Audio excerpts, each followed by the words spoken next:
아따 주인님들, 오늘도 잘 지내셨소? 춘심이가 또 재미나게 들려드릴 이야기가 있으니께 얼른 앉으시고 귀 쫑긋 세워두소. 이번에는 저기 한양에서도 한때는 뼈대 굵다고 소문났던 김씨 양반가 이야기랍니다. 근데 그 집 마지막 남은 도령이 말이오. 하라는 공부는 안 하고, 아니 공부는 했는데 시운이 안 따른 건지 여튼간에 집안을 홀랑 말아먹고 빚더미에 나앉게 생겼다는 거 아니겠소? 그런 딱한 양반이 글쎄 마지막 남은 돈 탈탈 털어 계집종 하나를 샀는데 그 계집종이 복덩이도 그런 복덩이가 없었다네? 아이고 참말로 믿져야 본전이라더니 인생사 알다가도 모를 일이구먼요. 자, 그 100냥짜리 여종 금실이 이야기 지금부터 시작합니다요. 한양에 비록 지금은 담벼락이 허물어지고 기와장 몇 개는 떨어져 나갔지만 그래도 한때는 꽤나 위세등등했던 김씨 양반과 고택이 있었답니다. 그 집의 마지막 남은 후손이 바로 김진현이라는 30 너머의 선비였지요. 이 양반, 조상님들 덕에 머리는 명석하여 글줄 깨나 읽고 쓸 줄 알았지만 영웅은 난세에 난다고 했던가요? 아니면 그냥 팔자가 사나운 건지.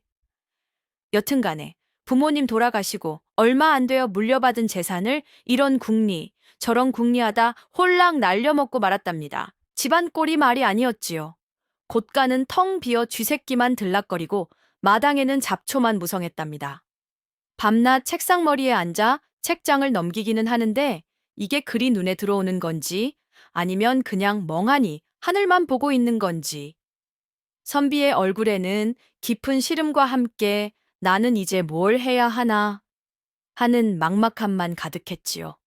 끼니 때가 되어도 밥 짓는 연기 한번 피어오르지 않으니 그 스산함이야 오죽했겠소이까.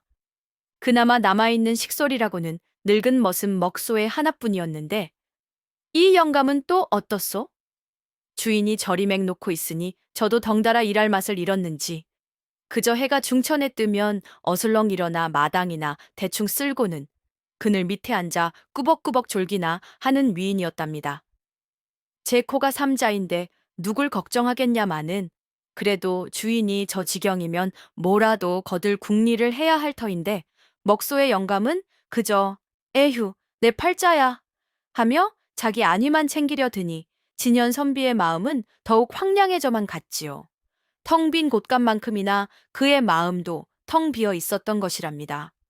그렇게 절망 속에서 하루하루를 보내던 김진현 선비에게 정말 마지막 남은 것이 딱 하나 있었습니다. 그것은 바로 돌아가신 어머님께서 시집 올 때 해오신 폐물들을 팔아 마련해 두었던 비상금 같은 돈꿰미 하나였지요.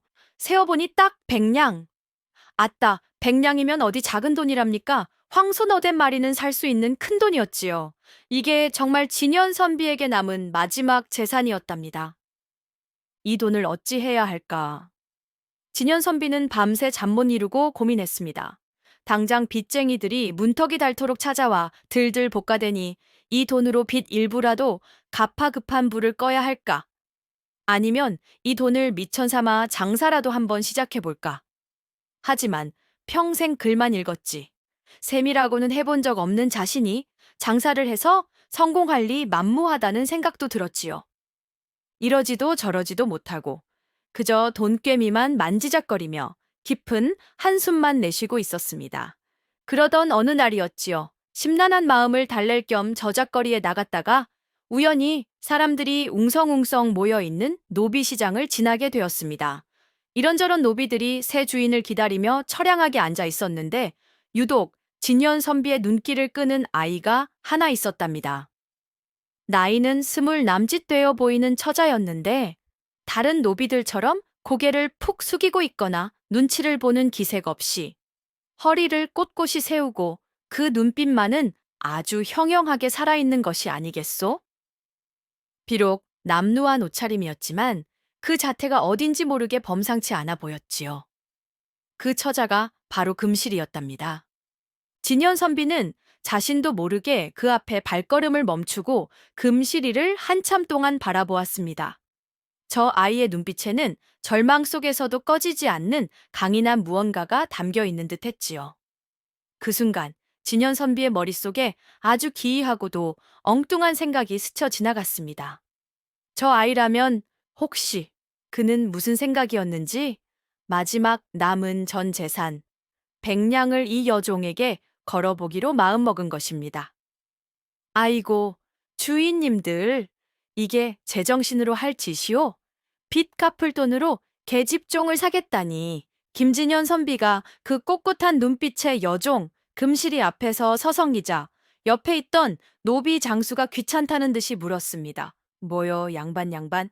구경만 할 거면 저리 비키시오. 장사 방해되니까. 진현 선비는 헛기침을 한번 하고는 용기를 내어 물었습니다. 저, 저 아이는 값이 얼마요? 노비 장수는 금실이를 흘깃 쳐다보더니 코웃음을 쳤습니다. 저거요. 아이고, 말도 마시오. 얼굴은 반반하게 생겼는데 어찌나 고집이 세고 일머리가 없는지 사간 사람들이 죄다 하룻밤 만에 도로 데려왔다니까요. 성질도 보통이 아니고 에잉, 골칫덩어리요. 그래서 백냥에 내놨는데 저 돈 주고 저런 계집 데려갈 미친놈이 어디 있겠소. 며며 혀를 끌끌 찼습니다. 백냥, 진현 선비는 속으로 뜨끔했지만 이미 마음을 굳힌 뒤였습니다. 그는 품속에서 마지막 남은 돈꿰미를 꺼냈습니다. 백냥이 든 묵직한 돈꿰미를 보자 노비 장수의 눈이 휘둥그레졌지요. 설마 저 돈으로 저 계집종을 사려는 건가? 하는 표정이었습니다. 내가 사겠소. 진현 선비가 떨리는 목소리로 말했습니다. 그 순간 주변에서 구경하던 사람들의 입이 떡 벌어졌습니다. 뭐시, 백냥을 주고 저 계집을 산다고? 스레니야? 아니, 저 양반 제정신인가? 저 돈이면 땅을 사도 몇 평은 사겠네? 필시 실성했거나 아니면 돈 자랑하는 호색한이거나 둘 중 하나겠지. 사람들은 수군거리며 진현 선비를 비웃고 손가락질했습니다. 노비 장수조차 아니 양반 후회 안 하시겠소? 저거 아주 골치 아픈 년이라니께 하며 말리는 신용까지 했지요. 그는 자신이 왜 이런 무모한 결정을 했는지 스스로도 잘 알 수 없었습니다. 그저 금실이의 그 강렬한 눈빛에서 마지막 희망의 불씨 같은 것을 보았기 때문인지도 모르지요. 아니면 모든 것을 포기한 자포자기 심정이었을 수도 있고요. 여튼간에 그는 전 재산을 털어 100냥짜리 계집종 금시리를 사서 집으로 향했습니다. 뒤에서는 여전히 사람들의 비웃음 소리가 들려왔지만 그는 애써 외면했지요. 100냥이라는 거금에 팔려 김진현 선비를 따라 나선 금실이 그녀의 마음인들 오죽 복잡했겠소이까. 이 어수룩해 보이는 선비는 대체 무슨 생각으로 전 재산을 털어 자신을 샀을까? 앞으로 또 어떤 고된 시집살이, 아니, 종살이가 기다리고 있을까? 별의별 생각들이 다 들었겠지요. 마침내 도착한 김진현 선비의 집은 아따, 금시리의 예상보다 훨씬 더 초라하고 스산했습니다. 담장은 무너져 내렸고 마당에는 잡초만 허리 높이까지 자라 있었으며 집안에서는 퀴퀴한 먼지 냄새와 함께 가난의 냄새가 물씬 풍겨 나왔지요. 텅 빈 곳간이며 그늘에서 꾸벅꾸벅 졸고 있는 늙은 머슴 먹소의 모습을 보니 이 집안 형편이 어떻다는 것을 금시리는 단번에 알아차렸습니다. 아이고 내 팔자야, 똥 피하려다 더 큰 똥통에 빠졌구나 하는 생각이 절로 들었을 겁니다. 하지만 금시리는 내색하지 않았습니다. 그녀는 본래 상단의 딸로 태어나 아비에게 장사 수완이며 세상 물정을 어깨너머로 배웠던 터라 웬만한 일에는 눈 하나 깜짝하지 않는 강단이 있었지요. 아비가 병으로 죽고 빚 때문에 노비 신세로 전락했지만 그녀의 총기와 야무짐까지 사라진 것은 아니었습니다. 금시리는 겉으로는 묵묵히 진현선비의 지시를 따르는 척하면서도 날카로운 눈으로 집안 구석구석과 사람들을 살피기 시작했습니다. 우선 새 주인인 김진현 선비. 글만 아는 샌님이라 세상 물정 모르고 무기력해 보이긴 했지만 눈빛이 맑고 사람을 함부로 대하는 위인은 아닌 듯했습니다. 자신을 사온 첫날부터 존대하며 조심스럽게 대하는 것을 보니 마음은 선량한 사람이라는 것을 알 수 있었지요. 다음은 늙은 머슴 먹소에. 저 영감은 딱 보니 제 밥그릇 챙기기에만 급급하고 별 도움이 안 될 위인이었습니다. 그리고 마지막으로 집안 살림. 고가는 비었고 밭은 황무지나 다름없었지만 집터 자체는 양반가답게 제법 넓고 위치도 나쁘지 않았습니다. 금실이가 김진현 선비 댁에 온 지 며칠이 지났을까요? 그동안 금실이는 묵묵히 집안을 청소하고 텃밭을 매만지고 먹소의 영감을 닥달하여 미뤄뒀던 자빌들을 처리했습니다. 하지만 근본적인 문제는 해결되지 않았지요. 바로 먹을 것이 바닥을 보이기 시작한 것입니다. 마지막 남은 쌀 한 줌으로 멀건 죽을 쑤어 먹으며 버티는 것도 하루 이틀이지 이대로 가다가는 정말 다 같이 굶어 죽을 판이었습니다. 진현 선비는 여전히 방구석에 처박혀 책인지 뭔지 모를 것을 들여다보며 한숨만 푹푹 내쉬고 있었고 먹소의 영감은 나리도 저 모양인데 내가 뭘 어쩌겠소 하며 나 몰라라 하고 있었지요. 금실이는 더 이상 이 꼴을 보고만 있을 수가 없었습니다. 어느 날 아침 금실이는 굳게 결심하고 박선비의 방문을 벌컥 열어 젖혔습니다. 평소 조신하게 문 밖에서 여쭙던 것과는 전혀 다른 아주 당돌한 행동이었지요. 깜짝 놀라 고개를 든 진현 선비 앞에서 금실이는 두 손을 허리에 척 짚고는 따지듯이 말했습니다. 나리, 그 목소리가 어찌나 카랑카랑하고 똑 부러지는지 진현 선비는 저도 모르게 움찔했답니다. 언제까지 그리 책상머리에만 앉아 계실 작정이십니까? 지금 당장 쌀독에 쌀 한 톨 없는 것을 모르시옵니까? 진현 선비는 당황하여 얼굴을 붉히며 말했습니다. 네, 네 어찌 모르겠느냐.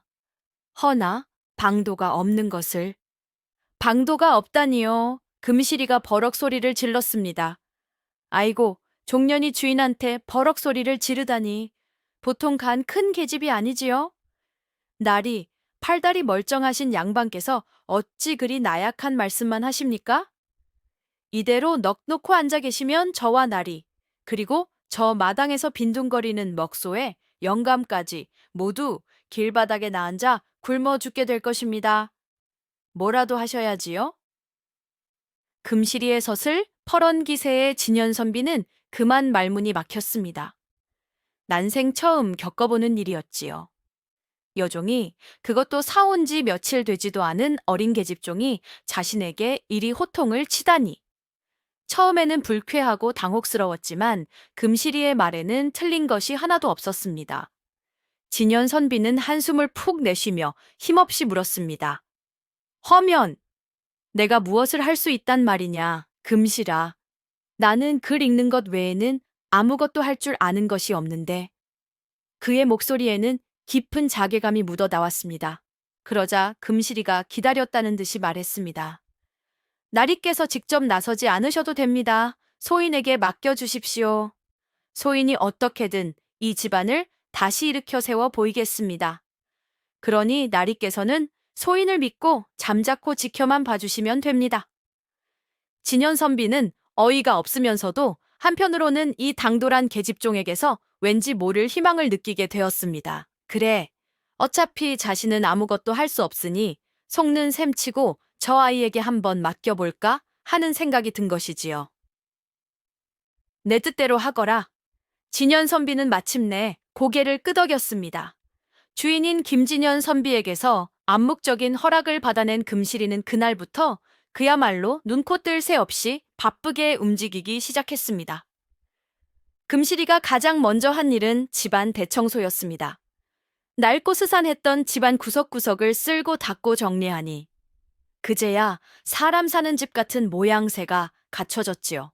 그런데 청소를 하다 보니 광이며 헛간이며 먼지 속에 파묻혀 버려져 있던 낡은 물건들이 한두 가지가 아니었습니다. 예를 들면 다리가 부러진 소반, 날이 무뎌진 호미나낫 같은 농기구, 여기저기 좀이 슬거나 구멍이 난 비단 옷가지들, 이가 빠지거나 금이 간 사기 그릇들, 보통 사람 같으면 에잉, 몹쓸 것들 하고 내다버렸을 그런 잡동사니들이었지요.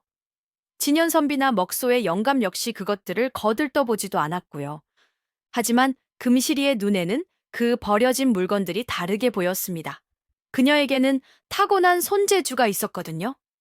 아비가 상단에서 일할 때 어깨 너머로 배운 것도 있었고, 원래부터 손으로 무언가를 뚝딱뚝딱 만들고 고치는 것을 좋아했답니다.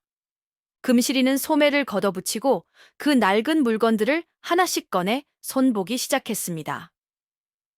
부러진 소반다리는 어디선가 구해온 나무 토막으로 깎고 다듬어 감쪽같이 이어붙였고, 무뎌진 농기구 날은 숫돌에 쓱쓱 갈아 새 것처럼 날카롭게 만들었습니다.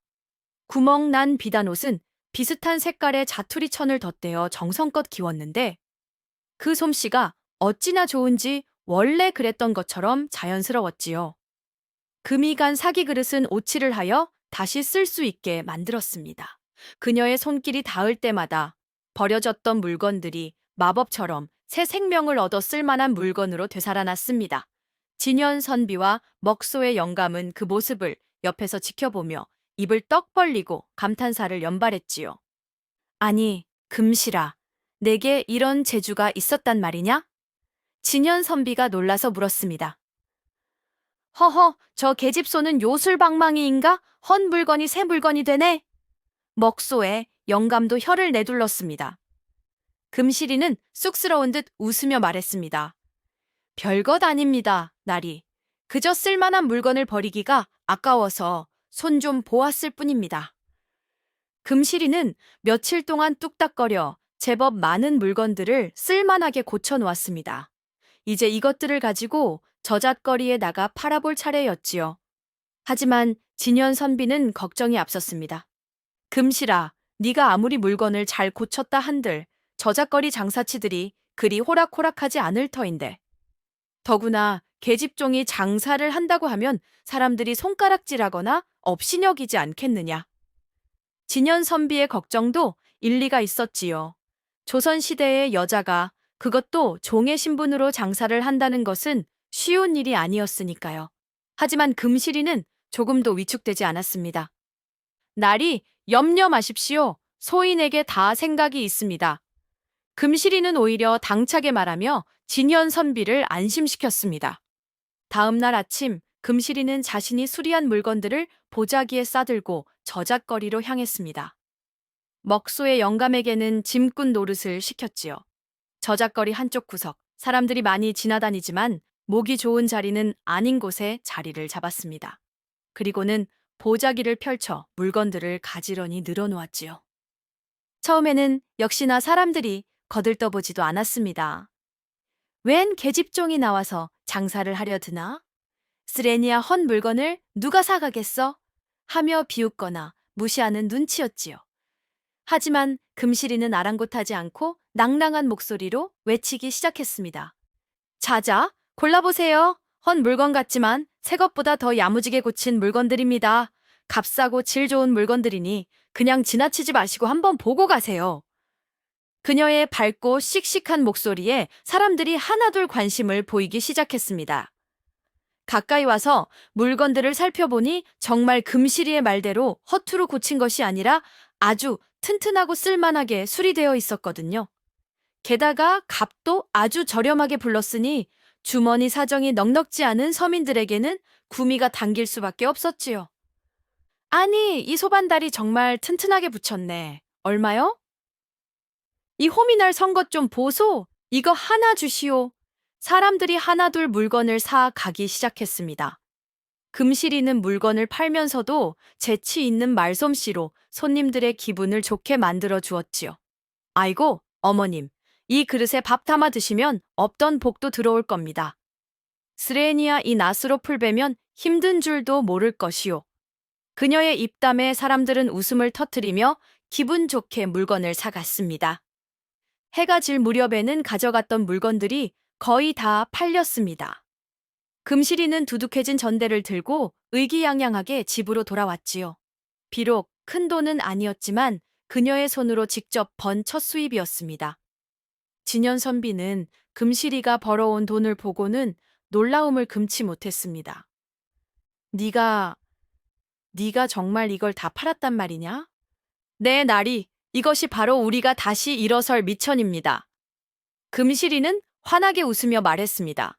그날 밤 진현 선비와 금실이 그리고 먹소의 영감은 오랜만에 쌀밥에 국이라도 끓여 제법 푸짐한 저녁 식사를 할 수 있었습니다. 작은 성공이었지만 그것은 꺼져가던 김진현 가문의 새로운 희망의 불씨를 지핀 아주 중요한 시작이었지요. 첫 장사에서 제법 쏠쏠한 재미를 본 금실이는 이제 본격적으로 장사 수완을 발휘하기 시작했습니다. 그녀는 단순히 낡은 물건을 고쳐 파는 것에 만족하지 않았지요.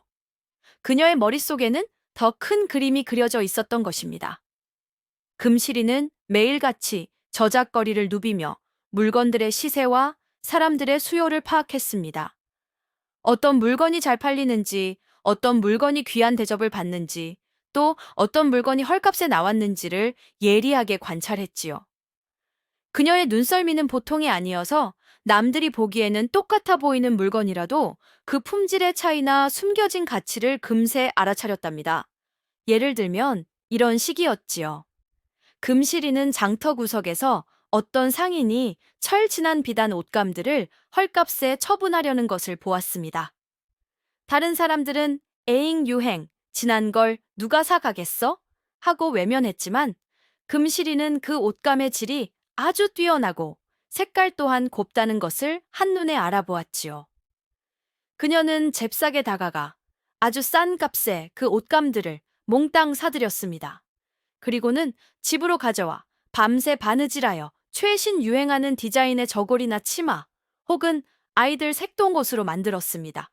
그렇게 새로 만들어진 옷들은 본래 옷감 값의 몇 배, 아니 몇십 배의 가격에 날개 돋친 듯 팔려나갔지요. 또 어떤 날은 약간의 흠집 때문에 상품 가치가 떨어져 헐값에 나온 백자 그릇들을 발견했습니다.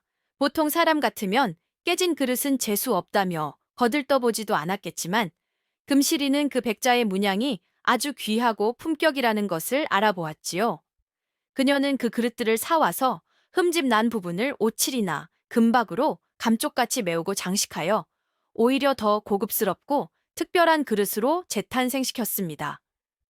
그렇게 수리된 그릇들은 양반가 부인들이나 외국 사신들에게 아주 비싼 값에 팔려나갔다고 하니 정말 기가 막힐 노릇 아니겠소? 옥단이는 물건을 사고 파는 솜씨뿐만 아니라 사람을 다루는 솜씨도 아주 뛰어났답니다. 그녀는 손님들에게 언제나 밝고 친절하게 대했으며 상대방의 기분을 잘 맞춰주면서도 결코 손해보는 장사를 하지 않았지요. 때로는 능청스럽게 엄살을 부리기도 하고, 때로는 단호하게 값을 흥정하기도 하며 사람들의 마음을 쥐락펴락했습니다. 저작거리에 쟁쟁한 상인들조차 금실이의 장사 수완에는 혀를 내둘렀습니다. 아니, 저 계집종은 어디서 저런 장사 기술을 배웠단 말인가? 스레니아 물건 보는 눈이며 샘하는 머리가 보통이 아니야. 저 아이는 장사 귀신이 붙었나 봐. 100냥 주고 사 왔다더니 100냥이 아니라 1000냥, 10,000냥의 값더치를 하는 복덩이로구나 하며 감탄과 함께 시샘하는 눈빛을 보냈지요. 금실이의 눈부신 활약 덕분에 김진현 선비댁의 살림살이는 그야말로 하루가 다르게 불어나기 시작했습니다. 텅 비었던 쌀독에는 언제나 흰쌀이 가득 차 있었고 멀건죽 대신 기름진 고깃국이 밥상에 오르는 날도 많아졌지요. 해지고 구멍 난 옷 대신 번듯한 새 옷을 입게 되었고 낡고 삐걱거리던 세간들도 하나둘 쓸만한 것들로 바뀌어갔습니다. 심지어 진현 선비는 이제 종이값, 붓값을 걱정하지 않고 마음껏 글 공부에 필요한 것들을 살 수 있게 되었답니다. 집안 분위기도 몰라보게 달라졌습니다. 예전에는 찬바람만 횡하니 불던 스산한 집이었는데 이제는 사람 사는 온기가 돌기 시작했지요. 금실이는 특유의 밝고 씩씩한 기운으로 집안 분위기를 환하게 만들었고 늙은 머슴 먹소의 영감도 금실이의 야무진 지휘 아래 예전보다 훨씬 부지런하게 움직였습니다. 진현선비 역시 더 이상 방구석에 틀어박혀 한숨만 쉬는 대신 마당을 거닐거나 텃밭을 돌보는 등 조금씩 활기를 되찾아갔지요. 진현선비는 이 모든 변화가 오롯이 금실이 덕분이라는 것을 잘 알고 있었습니다. 그는 금실이가 장사를 해서 벌어온 돈을 건네받을 때마다 고마움과 함께 복잡한 심경을 느끼곤 했지요. 한편으로는 집안이 다시 일어서게 된 것에 대한 기쁨과 안도감을 느꼈지만, 다른 한편으로는 자신이 아닌 여종에게 의지하여 살아가는 자신의 처지가 부끄럽고 한심하게 느껴지기도 했습니다. 내가 가장으로서, 남자로서, 양반으로서 마땅히 해야 할 일을 저 어린 계집종에게 맡겨놓고 있구나. 나는 대체 무엇을 하고 있는가? 하지만 그는 당장 금실이보다 더 나은 방도를 찾을 수도 없었고, 그녀의 능력과 지혜를 인정하지 않을 수도 없었습니다.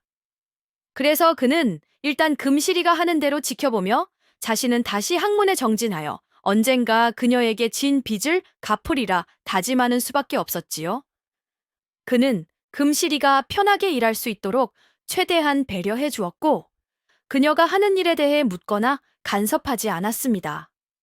그저 묵묵히 그녀를 믿고 지지해 줄 뿐이었지요. 금실이 덕분에 김진현 선비댁의 모처럼 훈풍이 불기 시작했지만, 그 평화는 그리 오래가지 못했습니다. 좋은 일에는 꼭 막아 낀다고 했던가요? 아니나 다를까 그 지역에서 돈 많고 힘께나 쓴다는 악덕 상인 최행수 영감이 이 소식을 듣고 심술을 부리기 시작한 것입니다. 이 최행수라는 영감이 어떤 인물이냐 하면, 아주 욕심 많고 신보가 고약하기로 소문난 자였지요.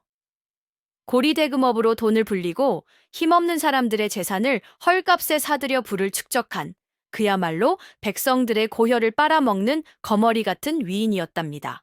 그런데 이 최행수가 오래전부터 김진현 선비댁의 그 낡은 기와집과 얼마 남지 않은 땅을 눈독 들이고 있었던 것입니다. 최행수는 김진현의 아버지가 돌아가시기 전에 돈을 빌려준 적이 있었는데, 그걸 빌미로 삼아 집과 땅을 담보로 잡고 있었지요. 그는 진현 선비가 빚을 갚을 능력이 없다는 것을 잘 알고 있었기에 조만간 헐값에 그 집과 땅을 통째로 집어삼킬 계획을 세우고 있었습니다. 저 어수룩한 선비놈 곧 제 발로 기어와 헐값에 넘기겠다고 애걸복걸하겠지? 하고 음흉한 미소를 짓고 있었던 참이었지요.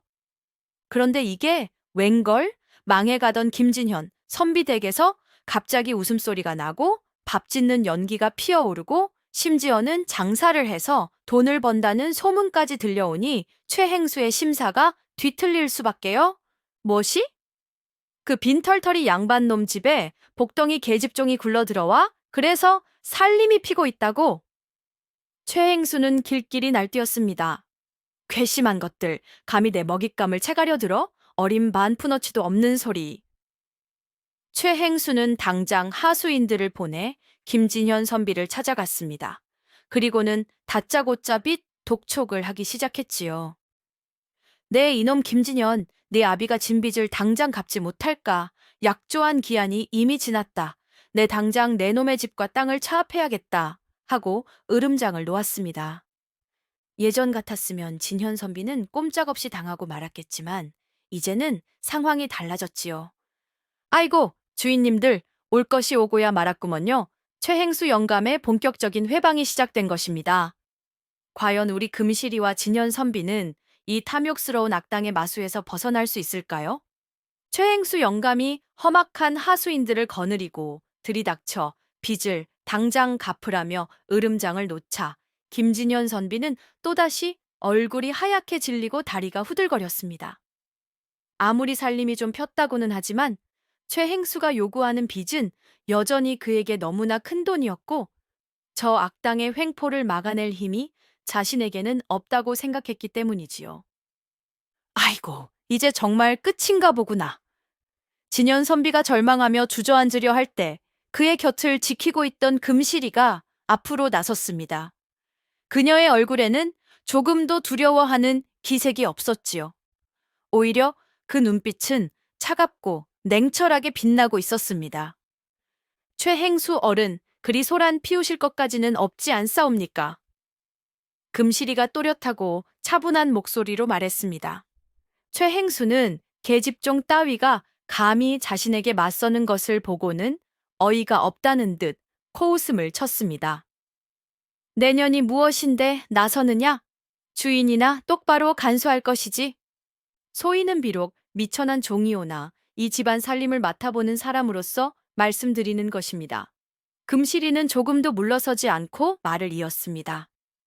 저희 나리께서 빚이 있다는 것은 알고 있습니다. 허나 그 빚이 어찌하여 그리 터무니없이 불어났는지, 그리고 최행수 어른께서 담보로 잡으신 집과 땅의 가치를 헐값으로 매겨 부당한 이득을 취하려 하시는 것은 아닌지 소인에게는 의문이 많습니다. 금실이는 그동안 최행수에 대해 은밀히 알아본 정보들을 바탕으로 그의 약점을 정확히 짚어낸 것입니다. 최행수는 금실이의 당돌하면서도 날카로운 지적에 순간 당황했지만 이내 뻔뻔하게 소리쳤습니다. 내 인연이 뭘 안다고 짓거리느냐. 당장 그 입을 다물지 못할까. 하지만 금실이는 눈 하나 깜짝하지 않고 진연 선비에게 말했습니다. 나리, 염려 마십시오. 저 최행수 영감. 겉으로는 큰 소리치지만 속으로는 제 입속만 챙기는 탐욕스러운 장사치일 뿐입니다. 욕심이 과하면 눈이 어두워지는 법이니 그 점을 이용하면 우리가 역으로 저 영감을 골탕 먹일 방도가 있을 것입니다. 부디 소인에게 모든 것을 맡겨주십시오. 금실이의 목소리에는 강한 자신감이 넘쳤습니다. 그녀는 이미 최행수를 상대할 묘책을 생각해 둔 듯했지요. 진연 선비는 여전히 불안했지만 금실이의 그 당찬 눈빛을 보니 또다시 믿음이 생겼습니다. 그래, 저 아이라면 정말 해낼 수 있을지도 모른다. 알겠다. 금실아, 모든 것을 내게 맡기마. 진연 선비는 마침내 결심했습니다. 최행수를 역으로 이용할 계책을 세운 금실이는 아주 치밀하게 움직이기 시작했습니다. 그녀는 최행수 영감의 가장 큰 약점이 바로 탐욕이라는 것을 정확히 꿰뚫어 보고 있었지요. 그래서 그 탐욕을 자극하여 스스로 함정에 빠지도록 만들 계획을 세웠답니다. 금실이는 우선 저잣거리에 은근슬쩍 소문을 퍼뜨리기 시작했습니다. 글쎄, 김진현 선비댁 그 복덩이 계집종 금실이가 어디서 아주 귀한 물건을 손에 넣었다더라. 그게 뭐냐 하면 저 멀리 청나라 황실에만 들어간다는 희귀한 약재인데 그거 하나만 잘 팔면 집 한 채 값은 너끈히 번다더라. 아니면 외국 상인들만 아는 비밀 교역로를 알아내서 큰 돈을 벌 궁리를 하고 있다던데. 이런 솔깃하면서도 확인되지 않은 소문들을 여기저기 흘리고 다녔지요. 물론 일부러 최행수 영감의 귀에 들어가도록 교묘하게 말입니다. 아니나 다를까 탐욕스러운 최행수 영감은 그 소문을 듣고 귀가 번쩍 뜨였습니다. 뭐시, 청나라 황실 약재, 외국과의 비밀 교역로. 저 어린 계집종 년이 그런 걸 손에 넣었단 말인가? 저것만 빼앗으면 나도 한미천 단단히 잡을 수 있겠구나. 최행수는 당장 금실이가 손에 넣었다는 것을 가로챌 궁리를 하기 시작했습니다. 그는 하수인들을 풀어 금실이의 뒤를 밟게 하고 그녀가 누구를 만나고 어디를 다니는지 샅샅이 감시했지요. 금실이는 최행수가 자신의 미끼를 덥석 물었다는 것을 눈치채고는 더욱 그럴듯하게 연기를 하기 시작했습니다. 일부러 밤늦게 외딴 약초꾼 노파를 찾아가 비밀스럽게 만나는 척하고 혹은 외국 상인처럼 보이는 사람과 저잣거리 구석에서 은밀하게 접선하는 것처럼 꾸몄습니다. 그리고는 마치 엄청난 비밀이라도 알아낸 것처럼 잔뜩 부푼 얼굴로 집으로 돌아오곤 했지요. 최행수는 금실이의 그런 연기에 완전히 속아 넘어갔습니다. 그는 이제 금실이가 가진 비밀을 빼앗기 위해 안달이나 있었지요. 그는 초조함을 감추지 못하고 금실이에게 직접 접근하기도 했습니다. 금실아, 네가 요즘 좋은 물건을 구했다는 소문이 자자하더구나. 어디 나에게도 좀 구경시켜 줄 수 없겠느냐. 내가 후하게 값을 쳐주마. 하고 능글맞게 떠보기도 하고. 내까지 계집종이 그런 귀한 것을 가지고 있어봤자 뭘 하겠느냐. 나 같은 큰 상인에게 넘겨야 제값을 받는 법이다. 하고 협박조로 나오기도 했지요. 금실이는 그때마다 속으로는 웃음을 참으며 겉으로는 아주 순진하고 겁먹은 척 연기를 했습니다. 아이고, 행수 어른? 저는 아무것도 모릅니다요. 그저 우연히 하며 말끝을 흐리고 불안한 표정을 지었지요.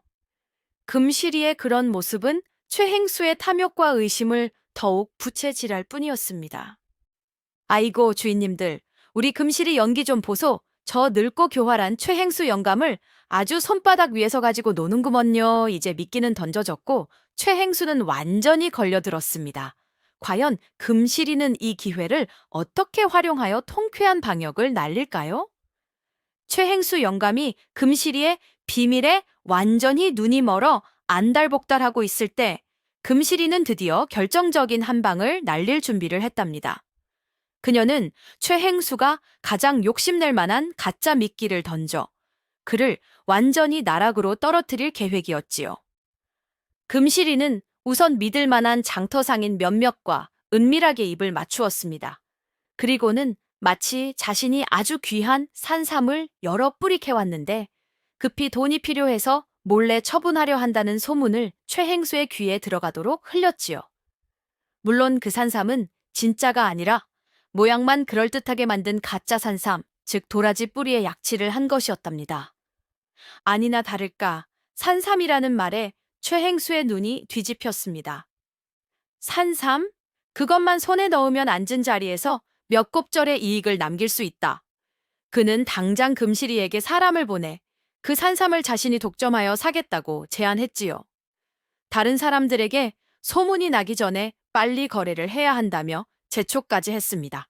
금실이는 못 이기는 척하며 최행수의 제안을 받아들였습니다. 대신 조건을 하나 걸었지요. 행수 어른께서 이 산삼들을 사주신다면 그 대금으로 저희 나리께서 진 빚을 탕감해 주시고 담보로 잡으신 집과 땅 문서를 돌려주십시오. 그러면 이 귀한 산삼들을 어른께만 넘겨드리겠습니다. 최행수는 속으로 쾌재를 불렀습니다. 어차피 저 집과 땅은 헐값에 빼앗으려 했던 것인데 그깟빚 좀 탕감해주고 산삼을 얻는다면 훨씬 남는 장사지. 그는 금실이의 제안을 덥석 받아들였습니다. 그는 금실이가 가져온 가짜 산삼을 진짜라고 철석같이 믿고 거금을 주고 사들이는 동시에 김진현 선비의 빚을 탕감해주고 집과 땅 문서까지 돌려주었습니다. 아이고, 주인님들, 일이 이렇게 술술 풀리다니 금실이의 꾀에 최행수 영감이 완전히 넘어간 것이지요. 최행수는 쾌재를 부르며 가짜 산삼을 가지고 한양의 더 큰 약재상에게 팔아넘기려 했습니다. 하지만 약재상 주인은 한눈에 그것이 가짜임을 알아보았지요. 이보시오, 최행수. 어디서 이런 가짜 산뿌리를 가져와 나를 속이려 드시오. 약재상은 불호령을 내렸고 최행수는 그 자리에서 망신을 톡톡히 당했습니다. 소문은 삽시간에 퍼져 최행수는 저작거리의 웃음거리가 되었고 그의 신용은 땅에 떨어졌지요. 게다가 가짜 산삼을 사느라 큰 돈을 날렸으니 재정적으로도 큰 타격을 입었습니다. 반면에 금실이는 어찌 되었을까요? 그녀는 최행수를 골탕 먹이는데 그치지 않았습니다. 최행수가 가짜 산삼에 정신이 팔려 있는 동안 그녀는 진짜 돈이 될 만한 다른 기회를 놓치지 않았지요.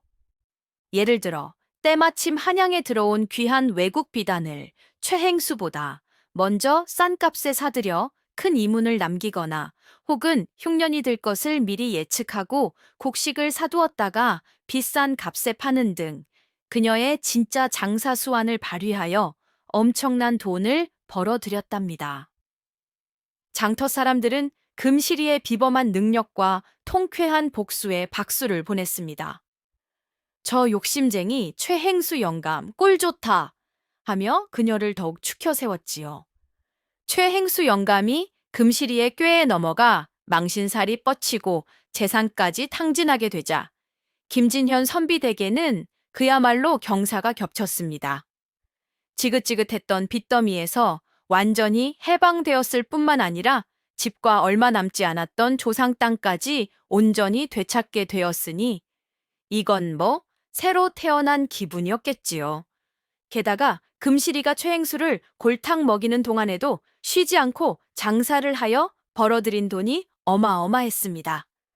그녀는 단순히 물건을 사고 파는 것을 넘어 시세의 흐름을 읽고 과감하게 투자하는 배짱까지 지니고 있었지요. 흉년을 예측하여 곡식을 미리 사두거나 귀한 물건이 들어올 것을 미리 알고 선점하는 등 그녀의 장사 수완은 날이 갈수록 빛을 발했습니다. 덕분에 김진현 선비댁의 재산은 눈덩이처럼 불어났습니다. 예전에 명망 높았던 시절만큼은 아니었지만 적어도 한양성 안에서 굶을 걱정 없이 당당하게 살 수 있을 만큼의 부를 쌓게 된 것이지요. 낡았던 기와 집은 번듯하게 수리되었고 곳간에는 곡식이 가득했으며 집안에는 쓸만한 세간들도 제법 갖추게 되었습니다. 이 모든 변화를 이끌어낸 금시리의 명성은 한양 저작거리에 모르는 사람이 없을 정도로 높아졌습니다. 사람들은 더 이상 그녀를 백냥짜리 계집종이라 부르지 않았습니다. 대신 복덩이 금실아씨, 장사귀신 금실여사 등으로 부르며 그녀의 비범한 능력과 지혜를 칭송했지요.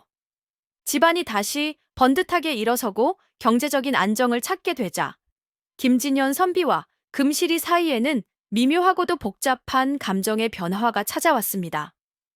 이전처럼 절박하게 생계를 걱정해야 하는 상황이 아니다 보니 두 사람은 이제 서로를 그리고 자신들의 관계를 좀 더 깊이 돌아볼 여유를 갖게 된 것이지요.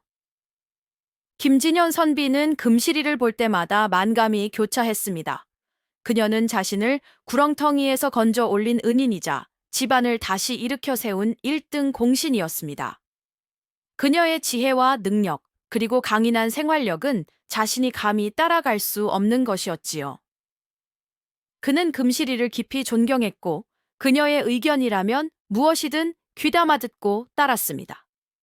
하지만 동시에 그녀는 여전히 자신의 종이었습니다. 백냥을 주고 사온, 법적으로는 자신의 소유물인 여종. 그는 이 사실 때문에 늘 마음 한구석이 불편하고 미안했습니다. 저토록 비범하고 뛰어난 여인이 단지 신분 때문에 자신에게 얽매여 있다는 것이 불합리하게 느껴졌지요. 그리고 어느덧 그녀를 단순히 종이나 은인으로만 보는 것이 아니라 한 명의 여인으로 의식하고 있다는 사실을 깨닫게 되었습니다. 그녀의 당찬 모습, 지혜로운 눈빛, 그리고 가끔씩 보여주는 따뜻한 미소에 그의 마음이 흔들리고 있었던 것입니다. 하지만 차마 그 마음을 표현할 수는 없었지요. 신분의 벽은 여전히 높고 두터웠으니까요. 금실이의 마음 역시 복잡하기는 마찬가지였습니다. 그녀는 김진현 선비를 처음 만났을 때 그저 무기력하고 세상 물정 모르는 한심한 양반이라고 생각했습니다. 하지만 함께 어려움을 겪으면서 그의 본성이 선량하고 마음이 따뜻하다는 것을 알게 되었지요. 그리고 무엇보다 그가 자신을 다른 양반들처럼 함부로 대하지 않고 인격적으로 존중해주며 자신의 능력을 믿고 모든 것을 맡겨주었다는 사실에 깊은 감동과 고마움을 느끼고 있었습니다. 그렇게 두 사람은 서로에게 깊은 신뢰와 애정을 품고 있으면서도 신분이라는 보이지 않는 벽 앞에서 망설이고 있었습니다. 겉으로는 여전히 주인과 종의 관계를 유지했지만 그들의 눈빛과 행동 속에는 이미 그 이상의 감정들이 흐르고 있었지요. 집안에는 예전보다 더 많은 재물이 쌓여갔지만 두 사람의 마음 한구석에는 채워지지 않는 어떤 허전함과 안타까움이 자리 잡고 있었던 것입니다. 아이고, 이 두 분의 마음이 어찌 될꼬? 신분의 벽을 넘어서는 것이 그리 쉬운 일은 아닐 텐데요. 금실이의 꾀에 넘어가 재산도 잃고 명예도 잃어버린 최행수 영감은 분노와 억울함에 잠을 이룰 수가 없었습니다. 감히 천한 계집종년에게 내가 일이 당하다니. 이대로 물러설 수는 없다. 그는 어떻게든 금실이와 김진현에게 복수할 방법을 찾기 위해 혈안이 되었지요. 돈으로도 힘으로도 안 된다는 것을 깨달은 최행수는 가장 비열하고 치사한 방법을 생각해냈습니다. 바로 금실이의 신분을 걸고 넘어지는 것이었지요. 그래, 아무리 돈이 많고 똑똑하면 뭐하나? 저 계집은 태생부터 천한 노비인 것을, 조선 땅에서 신분의 굴레는 그 무엇보다 강력한 족쇄라는 것을 최행수는 잘 알고 있었습니다. 최행수는 여기저기 돌아다니며 금실이에 대한 험담을 퍼뜨리기 시작했습니다.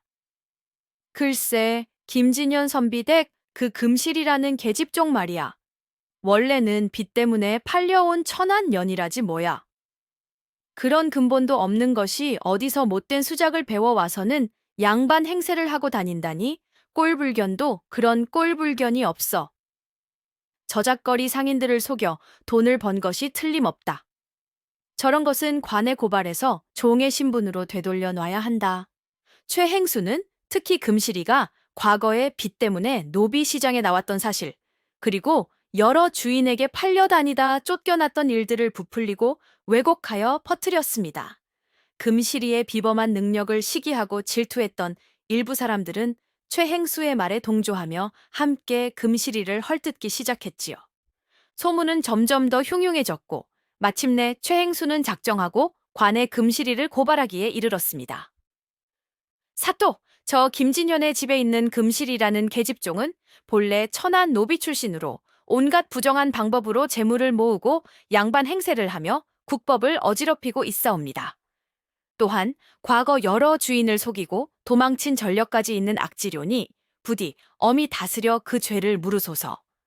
최행수는 금실이가 빚 때문에 노비가 되었다는 문서와 과거 행적에 대한 거짓 증언들을 꾸며내어 관에 제출했습니다. 그의 목적은 금실이를 다시 노비 신분으로 올가매어 김진현에게서 떼어놓고 그녀가 모은 재산까지 빼앗으려는 속셈이었지요. 아이고, 주인님들, 정말 치사하고 악랄한 놈 아니오이까? 제 꾀에 넘어가 망신당한 것도 모자라 이제는 사람의 신분까지 걸고 넘어지다니. 금실이가 아무리 똑똑하고 능력이 뛰어나다 한들 조선의 엄격한 신분 제도 앞에서 과연 이 위기를 벗어날 수 있을까요? 이제 정말 김진현 선비의 결단이 필요한 순간이 온 것 같습니다. 최행수가 금실이의 신분을 문제 삼아 관에 고발했다는 소식이 전해지자 김진현 선비는 그 어느 때보다 큰 분노와 함께 깊은 슬픔을 느꼈습니다. 자신 때문에, 자신의 무능함 때문에 금실이가 이런 수모와 위협을 당하게 되었다는 죄책감이 그의 마음을 무겁게 짓눌렀지요. 그리고 동시에 더 이상 이렇게 금실이를 불안한 위치에 두어서는 안 되겠다는 확고한 결심을 하게 되었습니다. 최행수의 고발로 인해 금실이는 관에 불려가 조사를 받게 되었습니다. 최행수는 미리 매수해둔 거짓 증인들까지 내세우며 금실이를 파렴치한 노비로 몰아붙였지요. 금실이는 당당하게 자신의 결백을 주장했지만 신분의 벽은 높고 관아의 분위기는 싸늘했습니다. 자칫 잘못하면 정말 다시 노비로 끌려가거나 옥살이를 하게 될지도 모르는 위태로운 상황이었지요. 바로 그때였습니다. 김진현 선비가 관아 문을 박차고 들어섰습니다. 그의 얼굴에는 이전에는 볼 수 없었던 단호함과 위엄이 서려 있었지요. 그는 사또 앞에 나아가 큰 소리로 외쳤습니다. 사또, 지금 무슨 말씀을 하시는 것이요? 금실이는 결코 천한 종년이 아니요. 모든 사람들의 시선이 진현 선비에게 쏠렸습니다. 최행수는 비웃음을 흘렸지요. 흥, 이제 와서 저놈이 뭘 어쩌겠다고? 하지만 진현 선비는 조금도 위축되지 않고 말을 이었습니다. 금실이는 더 이상 종이 아니오. 내가 이미 오래전에 그녀의 몸값을 치르고 정식으로 면천시켜 주었소이다. 여기 그 증서가 있소. 진현 선비는 품속에서 빳빳한 종이 한 장을 꺼내 보였습니다. 그것은 바로 금실이의 면천 증서였습니다.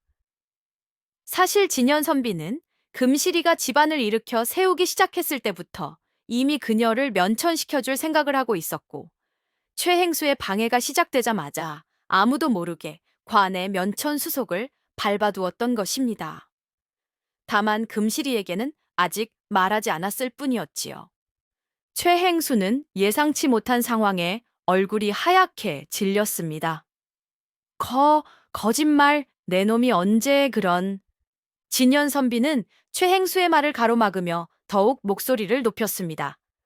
뿐만 아니라 금실이는 내 집안을 다시 일으켜 세운 1등 공신이며 내게는 생명의 은인과도 같은 사람이오. 그런데 누가 감히 그런 금실이를 욕보이고 음해하려 든단 말이오.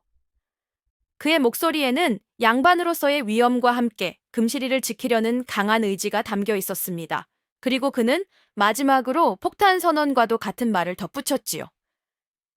금실이는 내 소중한 사람이요. 이제 곧 나와 정식으로 혼례를 올릴 여인이란 말이오. 그러니 다시는 그녀를 함부로 입에 올리지 마시오. 아이고, 세상에, 주인님들, 진연선비가 마침내 금실이를 아내로 맞이하겠다고 공표한 것입니다. 관에 모인 모든 사람들이 깜짝 놀라 술렁거렸고, 금실이는 두 눈에 눈물이 그렁그렁 맺힌 채 진연선비를 바라보았습니다. 최행수는 너무나 큰 충격과 분노에 그만 입을 떡 벌리고 아무 말도 하지 못했지요.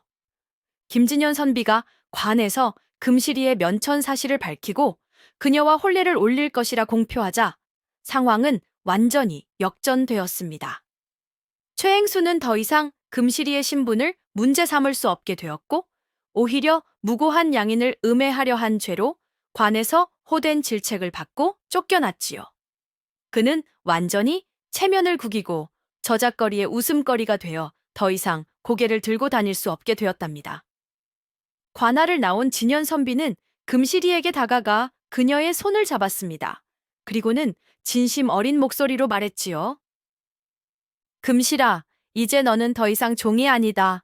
누구에게도 얽매이지 않는 자유로운 몸이 된 것이다. 그는 품속에서 면천 증서를 꺼내 금실이에게 건네주었습니다. 금실이는 떨리는 손으로 면천 증서를 받아들었습니다. 꿈에도 그리던 자유를 얻게 된 것입니다. 눈에서는 기쁨과 감격의 눈물이 하염없이 흘러내렸지요. 진연 선비는 그녀의 눈물을 닦아주며 말을 이었습니다.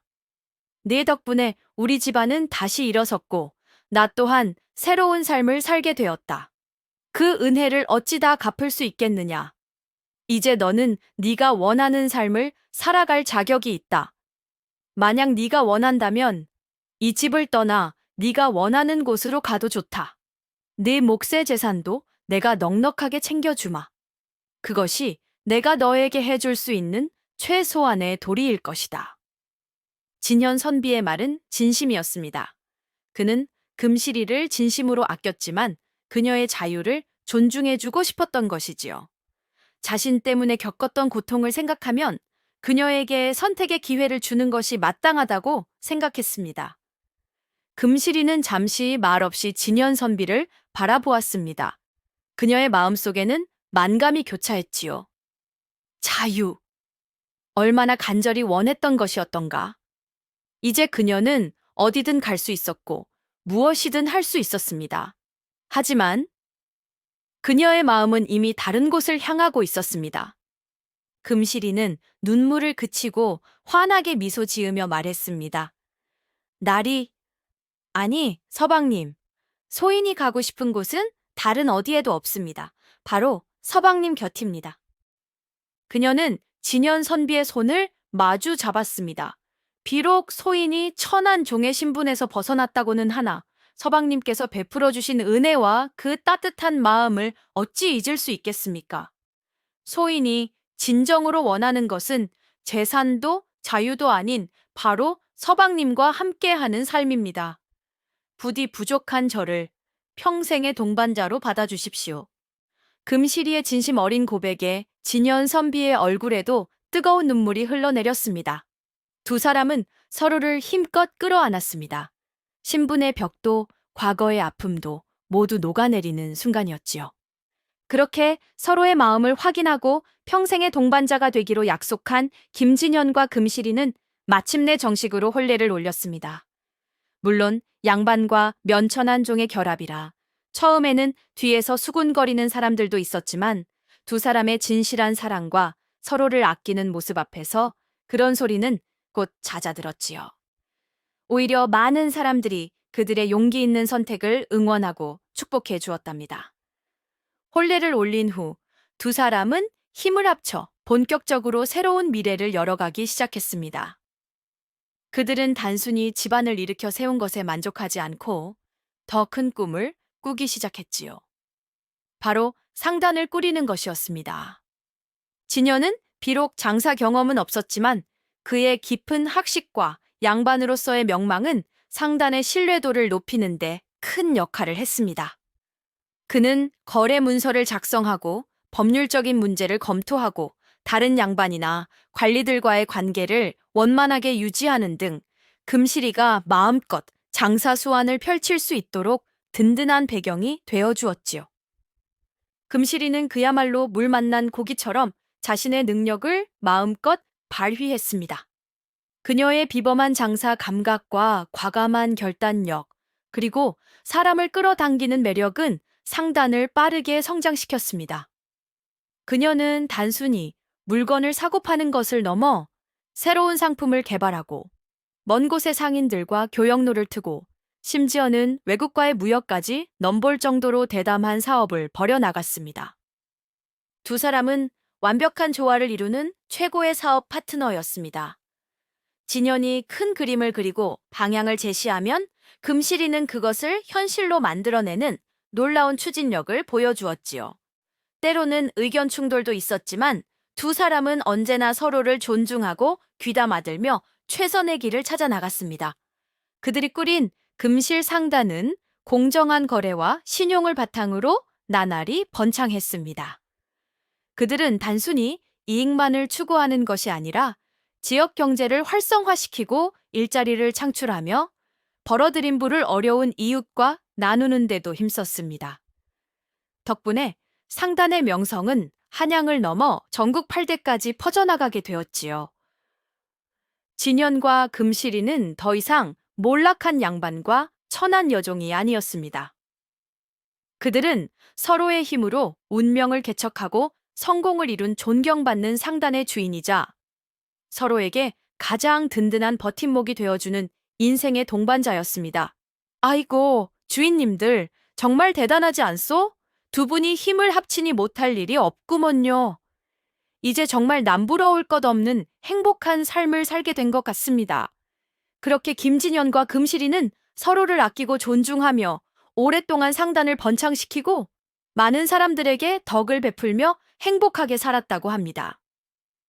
두 사람 사이에는 금실이를 꼭 닮아 총명하고 야무진 딸과 진현을 닮아 마음이 깊고 학문을 좋아하는 아들이 태어나 금슬 좋은 가정을 이루었지요. 세월이 흘러 백냥 주고 사온 여종 금실이가 몰락한 양반 김진현을 일으켜 세우고 거상이 되었다는 이야기는 한양 저작거리를 넘어 온 나라의 전설처럼 퍼져나갔습니다. 사람들은 금실이의 비범한 능력과 지혜에 감탄했고 진현의 용기 있는 결단과 변화에 박수를 보냈으며 무엇보다 신분의 벽을 뛰어넘은 두 사람의 아름다운 사랑 이야기에 깊은 감동을 받았지요. 이 이야기는 사람들에게 많은 것을 생각하게 해주었습니다. 타고난 신분이나 재산보다 더 중요한 것은 바로 사람 그 자체의 능력과 마음가짐이라는 것. 그리고 아무리 어려운 역경 속에서도 서로를 믿고 의지하며 힘을 합치면 능히 극복하고 새로운 삶을 열어갈 수 있다는 희망의 메시지를 전해주었지요. 또한 사람들은 백냥이라는 돈의 가치에 대해서도 다시 한번 생각하게 되었습니다. 김진현에게 백냥은 마지막 남은 전 재산이자 절망의 상징이었지만 그 돈으로 금실이라는 귀한 인연을 만났고 결국에는 그보다 훨씬 더 큰 복과 행복을 얻게 되었으니까요. 어쩌면 진정한 복이란 돈이나 재물이 아니라 바로 사람에게서 오는 것인지도 모르겠습니다. 늙은 머슴 먹소의 영감은 어떻게 되었냐고요?